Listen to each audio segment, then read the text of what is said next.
Maillard, dit Artaud, 6 mois de prison pour un braquage à main armée, travaille depuis peu en tant que vigile pour le groupe Jean Kolowski. Ernest Tchami, dit Chim, condamné à 8 mois de prison pour escroquerie et abus de confiance. Un amateur. Qui est Sébastien Nomo, donc je suis producteur de films pour le cinéma et pour la télévision. J'ai une société en France qui s'appelle Special Touch Studio. J'ai une société au Cameroun qui s'appelle African Touch Studio. Et mon travail, il consiste vraiment à identifier des auteurs, des projets que je vais ensuite accompagner dans la production de leurs films jusqu'à la diffusion et la présentation de ces films auprès du public. Et on fait aussi bien du documentaire que de la fiction ou de l'animation.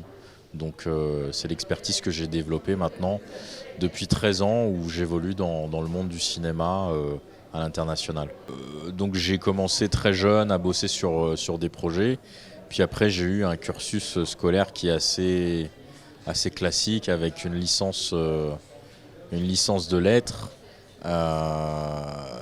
une maîtrise en production audiovisuelle et numérique à l'Institut national audiovisuel à Paris.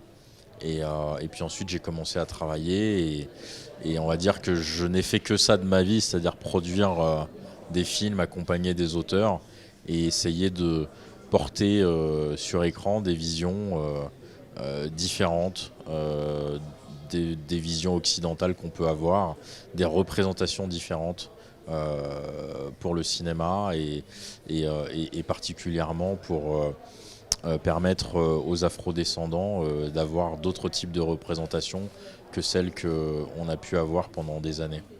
Je pense qu'il y a un levier essentiel, c'est la formation. Le levier essentiel, c'est la formation, puisque si on arrive à avoir davantage de techniciens formés, d'auteurs formés, c'est autant de forces vives qu'on va pouvoir employer sur des productions avec aujourd'hui des partenaires, diffuseurs, plateformes internationales qui sont prêts à investir mais qui ne trouvent pas encore les ressources humaines suffisantes pour pouvoir investir au niveau auquel elles seraient prêtes à le faire. Donc la formation, c'est l'élément le plus important. Je pense que les festivals, ils ont une importance très forte dans la vie des films parce qu'en général, c'est l'endroit où on diffuse pour la première fois une œuvre. Bien avant sa diffusion en télévision et que le choix du festival, sa notoriété, son aura peut avoir une incidence forte derrière sur la suite de la vie d'un film parce que si en plus il a un prix, etc., c'est des crédits de reconnaissance qu'on pourra ensuite utiliser pour toute la vie du film. Le regard que j'ai sur les productions africaines, sur l'art africain de manière générale, il est évidemment bienveillant. Ce sont des productions, c'est un art, c'est une culture qui est sous-représentée et nous, on dédie notre ligne éditoriale et notre énergie à représenter du mieux possible cette histoire, cette culture, ces cultures, puisque évidemment elles diffèrent en fonction des pays, mais on se retrouve aussi dans beaucoup de choses et dans un passé, un présent et un futur qui ne sont pas représentés cinématographiquement, audiovisuellement à leur juste valeur. Et nous, on essaye, à notre échelle, humblement, de participer au renouvellement de ces imaginaires pour que les générations futures puissent avoir d'autres références. Je suis convaincu que le cinéma africain, il a un avenir. Il a un avenir dans les grands festivals, il a un avenir sur les plateformes, sur les chaînes de télévision. Et ça, c'est pas quelque chose que moi je dis depuis cette année.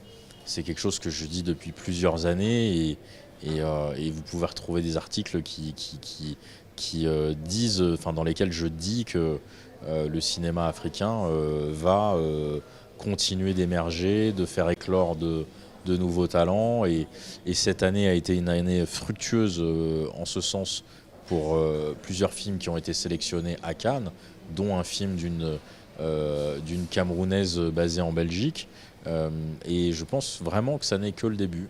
On travaille sur beaucoup de choses, on a une trentaine de projets en développement à des stades différents, que ce soit en documentaire, en fiction, en animation. Aujourd'hui, on a un long métrage sur Frantz Fanon qui est en fin de production. On a un documentaire sur le basketteur Rudy Gobert qui va sortir dans quelques jours. On est en production sur un documentaire sur le footballeur Djibril Cissé. Voilà, il y a beaucoup de choses qui sont dans les tuyaux et on essaye de faire tout ça avec la même envie, la même détermination et la même exigence artistique. J'ai toujours le même message, dans le bon comme dans le mauvais. Ne jamais lâcher l'affaire. Voilà. Quand on a du succès, il faut continuer de travailler pour que ce succès soit bonifié. Et quand on a des moments plus difficiles, il faut continuer de travailler pour que ces moments difficiles se transforment en moments positifs. Voilà. Et donc, mon leitmotiv à moi, c'est de ne jamais lâcher l'affaire, de ne jamais penser qu'on est arrivé, parce qu'on peut redescendre aussi vite qu'on pense être arrivé. Et donc voilà, il faut toujours être concentré et ne jamais lâcher l'affaire.